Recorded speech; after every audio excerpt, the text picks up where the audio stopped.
بدن میں روح، آنکھ دیکھتی، بدن میں روح، زبان بولتی، بدن میں روح، کان سنتا، بدن میں روح، ہاتھ ہلتے، بدن میں روح، پیر ہلتا، بدن میں روح، بدن کا ایک ایک حصہ ہلتا رہتا ہے۔ اگر یہ روح ختم ہو جائے تو حصہ ختم ہو جائے گا۔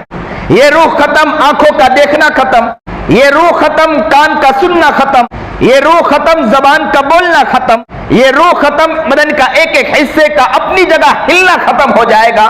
پتہ یہ چلا کہ روح آنے کے بعد ہر حصے کو ملا کے رکھتا ہے۔ اگر یہ روح نہ ہو تو ہر حصہ اپنی جگہ پر کوئی کام کا نہیں، ہر چیز دھڑا کا دھڑا رہ جائے گا۔ آنکھ دیکھ رہی دیکھنے کے حد تک، کان سن رہی سننے کے حد تک، زبان بول رہی بولنے کے حد تک، لیکن زبان کے حد تک ہے، دوسرے اعضاء کے اوپر اس کا کوئی طاقت نہیں ہے۔ کان کے حد تک، اس کو دوسرے حد تک کے طاقت نہیں ہے۔ لیکن روح جب آتی ہے تو روح آنے کے بعد سارے حصے کو ایک جت کر دیتی ہے، ایک جوڑ بنا دیتی ہے۔ روح آنے کے بعد سب کے اندر طاقت مل جاتی ہے، روح نکل گئی تو طاقت ختم ہو جاتی ہے۔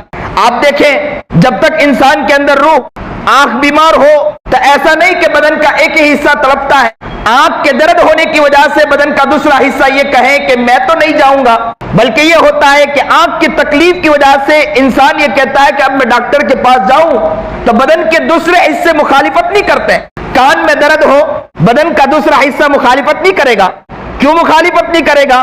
اس لیے مخالفت نہیں کرے گا کہ اسے معلوم ہے کہ اگر میں مخالفت کروں گا تو مجھے ہی تکلیف ہے۔ تو پتہ یہ چلا کہ روح نے سب کو ایک ساتھ جوڑ کے رکھ دیا ہے۔ روح کے جڑنے کی وجہ سے اعضاء جڑے رہتے ہیں، روح کے نہ جڑنے کی وجہ سے اعضاء جڑے نہیں رہتے ہیں۔ اب یہاں سے ایک بات سمجھتے چلیں، ان سب کو جوڑ کے رکھا ہے، روح نے جوڑ رکھا ہے۔ روح نہیں تو اعضاء ختم ہو جاتے ہیں۔